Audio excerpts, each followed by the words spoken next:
दिन से एक थ्योरी चल रही है कि ये वुहान से टेस्ट शुरू हुआ, फिर इसमें अमेरिका भी शामिल था, फॉसी भी शामिल थे, WHO के डॉक्टरों की या वहाँ के डायरेक्टर्स की नियुक्ति कौन करता है, ये सब बहुत कई महीनों से ये थ्योरी चल रही है। और इस पर मुझे नहीं पता कि ये सच है गलत है, लेकिन ये थ्योरी चल रही है। बहुत सारे लोग इसको पढ़ते हैं, बातचीत करते हैं कि एक बहुत बड़ी एक ग्लोबल लेवल पे ये काम हुआ। लेकिन मेरा मूलभूत सवाल ये है कि मुंबई में 1500 आदमी रोज कोरोना के दायरे में आते हैं।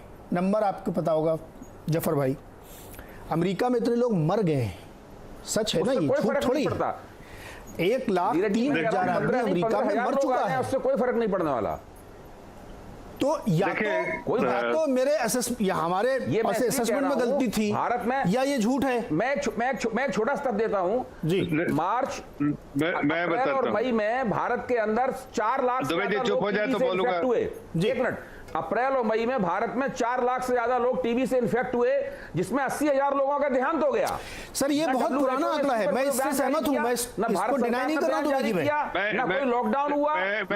दुबे जी हाँ, मैं जफर आपके पास आ रहा हूँ। ये जो आंकड़े आप दे रहे हैं ये बहुत पहले से एस्टेब्लिश्ड आंकड़े हैं, इस पर कई बार क्वेश्चन हुए हैं, लेकिन इस वक्त की जो सच्चाई है, जो माहौल है, मैं उसकी बात कर रहा हूँ। जफर भाई बोलिए। लेकिन इन एस्टेब्लिश्ड आंकड़ों पर चर्चा क्यों नहीं होती है? हाँ जफर भाई बोलिए।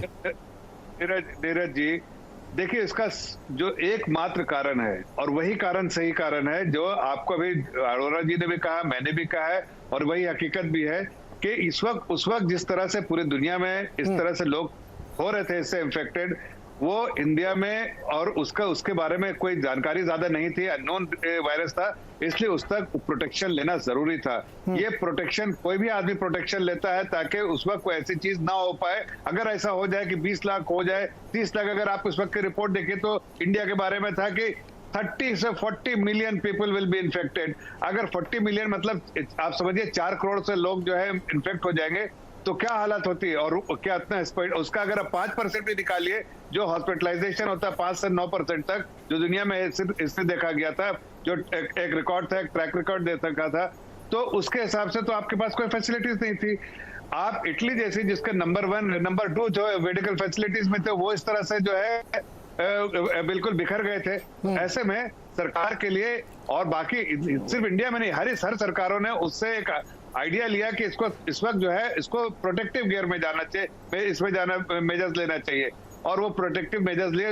लॉकडाउन था, उससे उस वक्त बहुत सारे काम हो गए। अब हम जो है वो प्रोटेक्शन से बाहर निकल सकते हैं, ताकि, और वो निकलते भी जा रहे हैं, हर इसमें निकलते जा रहे हैं। लेकिन एक बात कहूंगा, चूंकि आपने बॉम्बे की बात की, देखिए मुंबई की बात, आप इसी तरह की डेंसली पॉपुलेटेड जो है वो उत्तर प्रदेश भी है, वहां नंबर नहीं है इतने।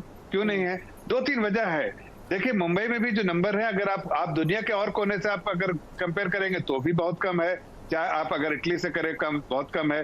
जाहिर है यहाँ पर जो पॉपुलेशन बहुत डेंसली पॉपुलेटेड है, कुछ खामियां भी रही हैं स्टेट एडमिनिस्ट्रेशन में, लैक ऑफ एक्सपीरियंस भी तो जो है उसके वजह से भी हुआ। साथ साथ आप देखिए तो यहाँ पर जो है बिल्कुल एक जगह पर इतने सारे लोग रहते हैं, जैसे आप जो बोलते हैं झोपड़पट्टी में बहुत सारे लोग रहते हैं एक साथ, एक रूम में। जैसे मैं आपको बता रहा हूँ, मैं एक जगह पर जाके पूछा बांद्रा में कि भाई आप लोग क्यों बैठे चारपाई में, इतने सारे लोग जब लॉकडाउन है? बोला सर हमारे पास घर थोड़ी, हम तो झोपड़ी में जो 8 लोग हैं, आप परिवार के 2 लोग एक टाइम में सोते हैं, 2-3 लोग, तो बाकी लोग तो बाहर तो चारपाई पे ही बैठेंगे ना, कहाँ जाएंगे? हमारा कोई घर, पक्का घर तो है नहीं। तो ये सब परेशानियां हैं। लेकिन हमारा इम्यूनिटी जो है लेवल भी बहुत स्ट्रांग है, वो इसलिए यहाँ पर उसका इम्पैक्ट भी कम लोगों में हुआ। और अब जो है वो हर लोग चाहते हैं कि अब इसका जो है सब लोगों को, पहले सभी लोग डरे थे, अब सब लोगों का एक कॉन्फिडेंस बढ़ गया है। अब धीरे धीरे जब लॉकडाउन खुल रहा है, लोग जा रहे हैं, हो सकता है कुछ लोग उससे संक्रमित हो जाए, लेकिन उसका इलाज भी मालूम है, और उसमें आपको पता है कि आप अगर कैरियर भी है तो आप अपने आप ही खत्म भी हो जाएगा। इसलिए कि इसमें जो है रहता जो है बहुत कम लोगों का, 5% लोगों को जो फेटली इम्पैक्ट करता है, बाकी 95% लोग इससे रिकवर हो जाते हैं। तो ये सब चीजें आज मालूम है, कल को आप मार्च के महीने में कोई मालूम नहीं था। तो मुझे लगता है कि अब बहुत राहत मिलेगी और इकोनॉमिक एक्टिविटी भी शुरू होगी, और बाकी जो स्टेट बॉर्डर पे जो रिस्ट्रिक्शन है वो भी over a period of time खत्म हो जाएगा। जी सुरेंद्र राजपूत जी, समय कम है तो समापन वाला बातचीत रखिएगा जी। देखिए, हम 2-3 बातें बड़ी स्पष्ट कह रहे हैं। फिर से मैं आपसे बता दूं कि सरकार वो कबीर के दोहे पे नहीं चलती है। सरकार कभी नहीं चल सकती, बाकी सब लोग चल सकते हैं, अरोड़ा साहब हैं, अब मेहता जी हैं या और सब लोग हैं, वो अपनी बातें कह सकते हैं, लेकिन सरकार के पास जिम्मेवारी का एहसास होता है। सरकार कभी कबीर के दोहे पे नहीं चलती कि कबीरा इस संसार में तान चदरिया सोए, अनहोनी होनी नहीं, होनी होए तो होए, ये सब नहीं चलने वाला। आप जिम्मेवारी से काम करना पड़ेगा और सच बात यह है कि पारदर्शिता से काम करना पड़ेगा, और पारदर्शिता के लिए सबसे ज्यादा आवश्यक है टेस्टिंग और ट्रेसिंग।